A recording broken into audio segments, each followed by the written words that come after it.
Salut les gens! Donc avec cette luminosité tout à fait fabuleuse, nous allons essayer de réaliser une explo délirante. Pour ceux qui ont suivi tout le bordel du projet Légende, on est en train de faire un repérage dans le cadre d'une interview avec Guillaume Play. Je leur ai proposé des trucs délirants et globalement ils ont choisi le truc le plus délirant, mais qui me semblait faisable. Et aujourd'hui, c'est le grand soir, on va tenter l'exploration de l'avion de Saddam Hussein sur un aéroport international. Bon, certes, c'est un aéroport international, mais il est un peu pété parce qu'il y a genre 3 vols par semaine. Donc je crois que c'est l'aéroport international le plus pété qui existe. En plus de ce que j'ai vu, la sécurité a l'air tout aussi pétée. Je dis ça et je vais me prendre un giga karma. Ça reste une exploration qui va être particulièrement tendue, mais c'est ce genre de choses qu'on adore. Donc on se retrouve au niveau de la clôture et on va commencer cette infiltration de Barjo. Hein.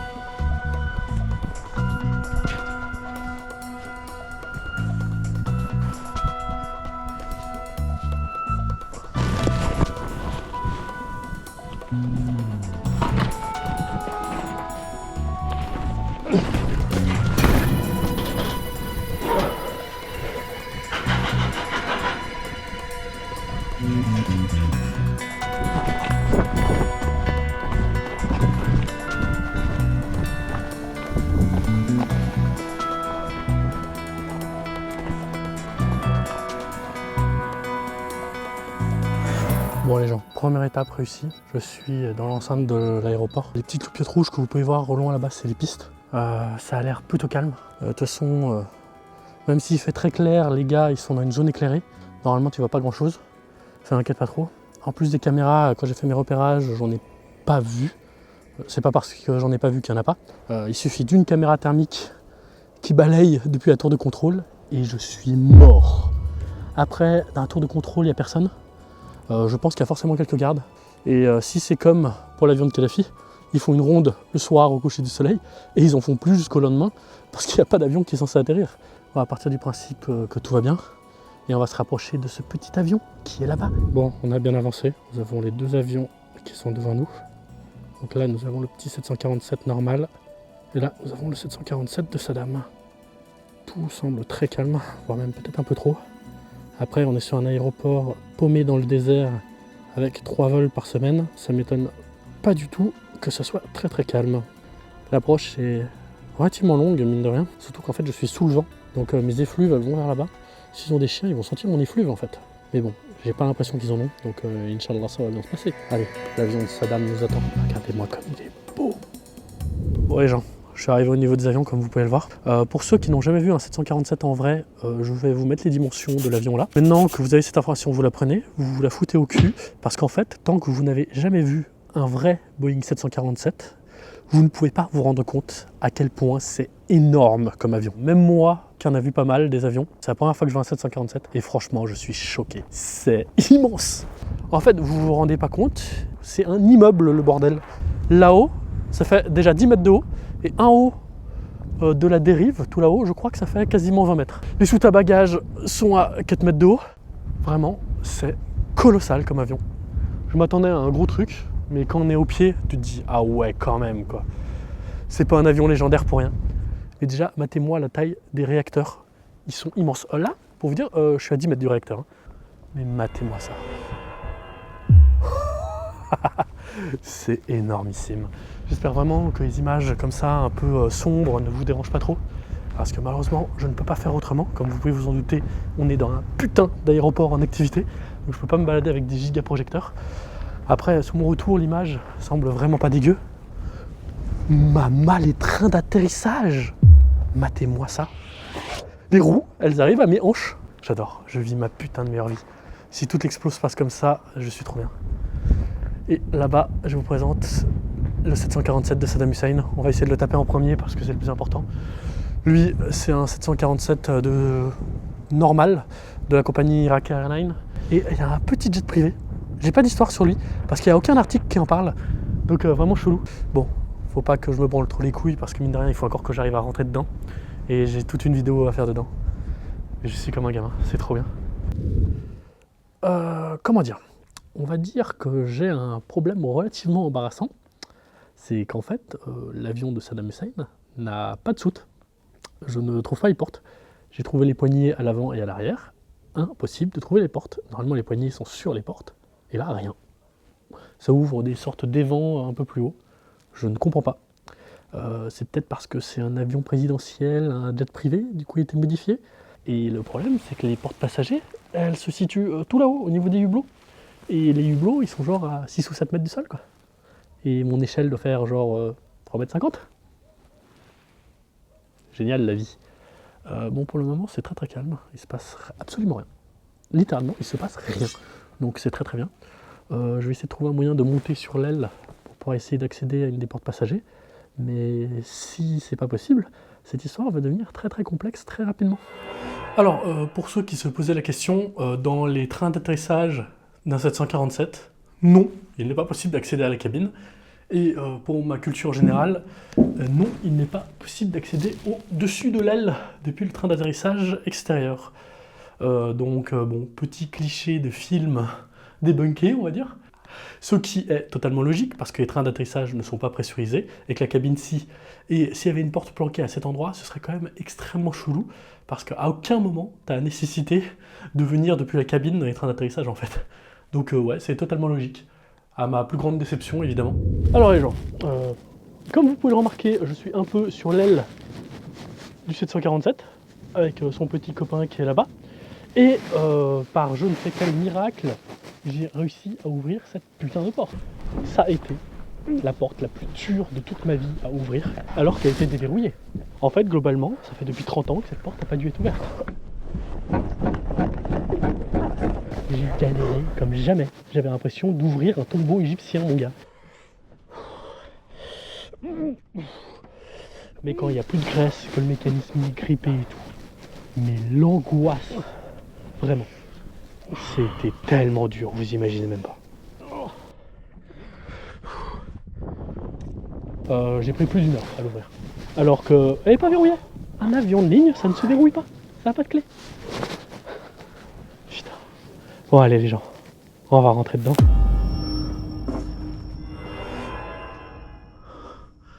Oh putain de merde. Je vais essayer de fermer la porte un petit peu. Et ensuite, on va commencer à explorer ça. Et déjà, ça m'a l'air fucking intact. Oh, j'espère qu'on va trouver des dingueries. Là, littéralement, je suis dans une capsule temporelle qui est fermée depuis les années 90, depuis la guerre du Golfe. C'est totalement fou. Bon, alors, petit problème. Comme prévu, la porte est quasiment impossible à refermer, alors que je suis du côté avec la grande poignée où j'ai pas mal de force et tout. Donc, je pense que ça risque d'être problématique à la fin de cette vidéo, ça. Parce qu'en fait, cette porte doit être fermée le mieux possible quand je pars, pour que ça passe inaperçu, pour que je puisse revenir avec l'équipe pour l'interview. Et si on n'arrive pas à la refermer, ça va être compliqué que ça passe inaperçu cette histoire. Parce que je pense quand même qu'il y a des gens qui passent et qui le regardent un peu et tout, parce que c'est quand même une putain d'attraction. Tous les gens qui se posent sur cet aéroport, ils le regardent cet avion. Donc il y a forcément quelqu'un qui va remarquer que la porte est mal fermée. Et sur un avion qui n'a pas bougé depuis 40 ans, je pense que ça va vite les trigger. J'ai peut-être compris pourquoi je galère avec cette porte, parce que c'est un peu écrit Do Not Open 2001. Alors, étant donné que c'est à l'intérieur, je ne pouvais pas le savoir, mais visiblement cette porte c'est l'enfer depuis 2001, donc ça fait déjà 21 ans qu'elle n'avait pas été ouverte. Donc ouais, je me doute que c'est normal que je galère. Bon, il s'est de nouveau écoulé 1 heure pour moi. J'ai fait le tour de l'avion pour fermer tous les hublots, visiter un peu, faire des images avec la caméra 360, avec la GoPro, et dinguerie, tout est nickel chrome. Il n'y a rien qui est démonté, contrairement à l'avion de Kadhafi. Donc vraiment une masterpiece. Après, c'est pas ultra luxueux quoi. Ça ressemble beaucoup à un avion de ligne classique, à quelques exceptions près, mais vraiment dinguerie. C'est une capsule temporelle, le bordel. Alors pour vous donner un petit peu de contexte sur cet avion et son copain là, le troisième je sais pas trop, mais les deux 747 ont été envoyés en Tunisie quelques jours avant le début de la guerre du Golfe, parce que l'Irak savait qu'ils n'allaient pas tarder à se faire attaquer, et Saddam Hussein voulait mettre en sécurité ces deux avions. Cet avion, c'est l'avion présidentiel littéralement, et l'autre normalement c'est un 747 classique qui appartenait à Iraqi Airlines. Je sais pas trop pourquoi ils l'ont mis là, c'est peut-être parce qu'ils possédaient qu'un seul gros porteur comme ça et qu'ils voulaient à tout prix le protéger, je sais pas trop. trop, et je sais pas trop pourquoi ils l'ont pas récupéré non plus. Actuellement, je crois qu'il y a plus de 11 millions d'euros de frais de stockage pour ces deux avions qui est dû. C'est vraiment fou, quoi. On va commencer par la partie la moins intéressante. Et oui, avant que vous le remarquiez, parce que je cadre mal, j'ai un projecteur sur la tête pour éclairer le plafond et que ça éclaire un peu partout de manière convenable. Bah, je vous autorise à vous foutre de ma gueule une seule fois, et après c'est ban. Bon, heureusement que le ridicule ne tue pas. Donc là, on est dans une partie qui devait être pour le staff du président. C'est vraiment une deuxième classe, tout ce qu'il y a de plus basique, avec les petits coins sanitaires. Et contrairement à l'avion de Kadhafi, aucun coin sanitaire de cet avion n'a de bidet. Donc visiblement, Saddam Hussein était moins pratiquant que Kadhafi, parce que dans l'avion de Kadhafi, pour faire les ablutions avant les prières et pour pouvoir se torcher, se laver le cul après être allé aux toilettes, il y avait des bidets dans chaque cabine. De toute façon, je vous mets cette vidéo en fiche, parce que, bordel de merde, je suis peut-être l'un des seuls humains avec pas un taf de fou qui allait dans 2 avions présidentiels différents. C'est totalement fou. Et d'ailleurs, pour l'anecdote, l'avion de Kadhafi, il a redécollé. Bon, après, étonnamment, il est parti de France pour aller en Turquie. Il appartient à la Libye, donc j'aimerais bien savoir ce qu'il allait foutre en Turquie. Donc, je sais pas trop ce qu'il est devenu. Hop. La petite cuisine à la fin de l'avion. On est à la queue, là. Ça a un nom. Bah, j'ai oublié. Je vous le mettrai en annotation. Mais voilà. Donc, l'équivalent d'une cuisine. C'est un nom bien spécifique parce qu'on est en aviation. Et j'ai oublié parce que je suis un con. Mais là, j'avais déjà tellement de trucs à organiser et à prévoir que j'ai complètement oublié de faire ma petite révision. Donc, bien fait pour ma gueule. Déjà, être dans l'avion de Saddam, ça, c'est de la préparation, putain. La salle de réunion, putain, elle est immense. Il y a les photos de Saddam. Petit emblème du pays, je suppose. Petite photo de Saddam sur un trône. Saddam au costard. C'est totalement dingue. Donc petite salle de réunion, pas dégueu. Franchement, elle est plus stylée que celle de l'avion de Kadhafi. C'est là où on voit que l'avion a été fouillé parce que tous les coussins sont enlevés, ils sont en vrac par terre, ils ont vidé tous les coffres et tout. Je pense qu'il y a pas mal de services de renseignement qui sont venus dans cet avion. Et il est trop stylé. C'est du Made in France, mais non. Nappe, putain c'est la nappe de la table. 8 mètres par 2 mètres 62. C'est incroyable. Je suis peut-être le premier connard à le visiter illégalement. Hormis des gens qui ont le droit d'aller sur cet aéroport. Franchement, ces genres d'explos, je suis en mode mais what the fuck, qu'est-ce que je fous là quoi. Autre petite cuisine. Et là, partie un peu plus guindée. Je suis pas sûr que ça équivaut à une première classe. J'ai l'impression que les sièges ils sont pas incroyables. Je pense que ça doit correspondre à une business, un truc comme ça. Mais ouais, ça devait être pour les personnes un peu plus importantes ou des proches de Saddam. Autre petite cuisine. Et là, j'ai trouvé un truc intéressant tout à l'heure. Regardez. J'ai trouvé une canette de coca, donc peut-être un employé qui est venu, mais de 2012. C'est extrêmement drôle de trouver un vestige aussi récent dans un truc qui est stocké depuis 30 ans. Surtout qu'il n'y a aucune trace de vandalisme. Clairement, je pense que je suis le premier à explorer. J'ai cherché des images de l'intérieur de cet avion et je n'ai absolument rien trouvé, aussi étonnant que ça puisse paraître. Vous avez une exclue de fou furieux. Et clairement, hormis des gens qui ont travaillé à l'aéroport, je pense que pas grand monde a vu cet avion depuis qu'il est là. On est quasiment tout à l'avant de l'avion et c'est assez marrant. Là, on a un petit fauteuil un peu classe avec un petit bureau. Et là, une table avec les costards. Alors là, j'ai trouvé un truc qui m'a l'air incroyable. Il y a un costard sur la table et il ressemble vachement au costard de la photo là-haut. Du coup, je vais l'inspecter un peu pour voir si c'est pas un costard à Saddam. Vous imaginez, j'ai un costard à Saddam Hussein là derrière moi. Ce serait incroyable. Non, clairement, c'est un truc typos. C'était peut-être pour du staff de l'avion. Ou je sais pas trop. Mais non, je pense que vu la qualité, ça appartenait pas à Saddam Hussein. Et là, tout à l'avant, nous avons la chambre de Saddam Hussein. C'est des phrases, normalement, je ne suis pas censé pouvoir le dire un jour dans ma vie. Là, c'est la chambre à Saddam Hussein. À quel moment dans ma vie, un pécor dans mon genre peut venir dans la chambre de Saddam Hussein et a aussi fait la chambre de Kadhafi? C'est fou. Donc voilà, petite chambre de Saddam. Et franchement, rien d'incroyable. Donc petit fauteuil, petit lit, armoire. Et la seule vraie extravagance qu'il y a, il y a un gros vidéoprojecteur au plafond et une toile qui s'enroulait là-bas. Je trouve ça assez fou. On parle d'un dictateur et un président avec un avion présidentiel, c'est un 747. Et le seul vrai luxe qu'il a dans sa chambre, c'est un rétroprojecteur et une toile pour diffuser ça. C'est quand même fou. Moralité, Saddam Hussein était quelqu'un de simple. Je dis ça par rapport à ce que je constate dans son avion, parce que je ne connais pas grand-chose sur Saddam Hussein. Parce que regardez, si vous saviez pas que c'était un avion présidentiel, est-ce que vous me diriez que c'est luxueux? La sobriété de ces deux avions me bute, vraiment. Alors que, je me rappelle encore, dans l'avion de Kadhafi, il y avait eu un article de l'AFP où il disait « Oui, il y avait un jacuzzi, il y avait des dingueries et tout ». Bah non, l'AFP, j'en reviens pas d'être là. C'est totalement barjot. Bon, je viens de regarder par la fenêtre et visiblement c'est le calme plat. La petite casemate qui est éclairée, il n'y a toujours personne. Donc visiblement mon infiltration se passe bien. De toute façon c'est à peu près ce que j'avais repéré et à quoi je m'attendais. On va espérer que tout se passe bien jusqu'à la fin. Comment ça, la batterie est déjà à plat?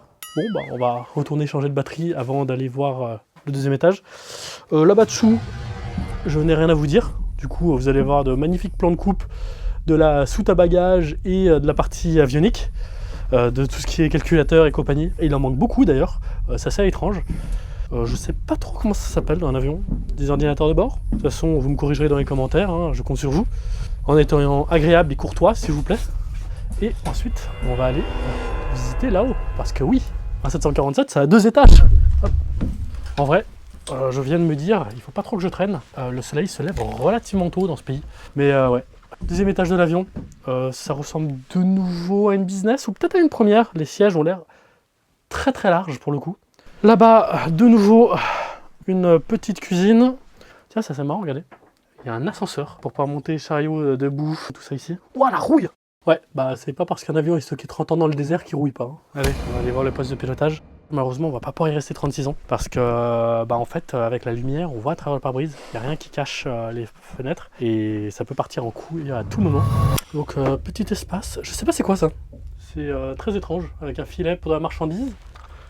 Et là, on a une autre porte. J'avais jamais remarqué qu'il y avait une porte au deuxième étage des 747. Et là, on a tout ce qui est en fait casque, micro, il y a une bouteille d'oxygène, il y a un projecteur. C'est assez inhabituel, parce que moi, la dernière fois que j'ai fait un avion, tout était à sa place. Du coup, que tout soit en bordel sur un siège, là, c'est assez chelou. Attendez, je vais éteindre la lumière, voir s'il se passe un truc. Alors, ça m'a l'air d'être le calme plat, là dehors. Ce genre de plan qui se déroule sans accroc, c'est incroyable, quand même. Bon, bah, je vous présente le poste de pilotage d'un 747. Celui-là, c'est un 747 SP. En fait, c'est un long courrier pour que le président puisse faire des longs trajets sans devoir ravitailler. Et ouais, c'est trop cool. Avec le poste du mécano derrière moi. Oh, j'adore la quantité de commandes et tout. Les fans d'aviation, ils vont voir cette vidéo, ils vont être dingues. Et lui, il est vraiment intact. Il manque pas un outil, il n'y a pas un remote before fly. Parce que l'avion de Kadhafi, c'était le bordel. Hein. Ouais, excusez-moi si ça vous saoule que je parle de l'avion de Kadhafi, mais j'ai pas beaucoup d'autres points de repère parce que c'est la seule vidéo avec un avion que j'ai sorti sur ma chaîne. Et c'était fou. C'est assez étrange, mais les 2 pare-brises principaux sont pétés. Surtout que c'est censé résister à des putains de crash d'oiseaux, des trucs comme ça. Et d'ailleurs, petite particularité des 747, je crois qu'il y a aussi d'autres avions qui l'ont ça, mais je crois que c'est principalement les Boeing. Mais les sièges sont sur des petits rails en fait. Ouais, c'est excellent. Et d'ailleurs, regardez. Il y a une sortie de secours sur le toit pour permettre aux pilotes d'accéder à l'extérieur en cas de crash. Je sais pas c'est quoi ça, regardez. Open Emergency Escape Davies. C'est peut-être pour les toboggans ou je sais pas. C'est assez bizarre que ça soit dans le cockpit. C'est peut-être pour pouvoir centraliser les commandes d'urgence, je sais pas trop. Bon allez, on se retrouve pour la conclusion je pense. Ouais les gens, c'est la fin de ce repérage et de cette exploration de dingue. Comme pour la vidéo de Kadhafi, je finis dans le lit de Saddam Hussein. D'ailleurs, on va refaire cette magnifique vanne. Hein. Tu veux rencontrer les dictateurs les plus chauds de ta région? Envoie Führer au 3945. Voilà. Comme ça, on est exactement sur la même conclusion que pour l'avion de Kadhafi. En tout cas, j'espère que cette exploration de dingue vous a plu, que vous allez m'envoyer cette vidéo dans l'espace. En tout cas, merci beaucoup d'avoir vu cette vidéo. Partagez-la moi en masse, il y a vraiment besoin. N'hésitez pas à regarder les autres vidéos de cette petite série, même si celle-là, c'est la masterpiece. En tout cas, merci beaucoup les gens. Likez, commentez, etc., etc. Merci beaucoup d'être là. Et à plus.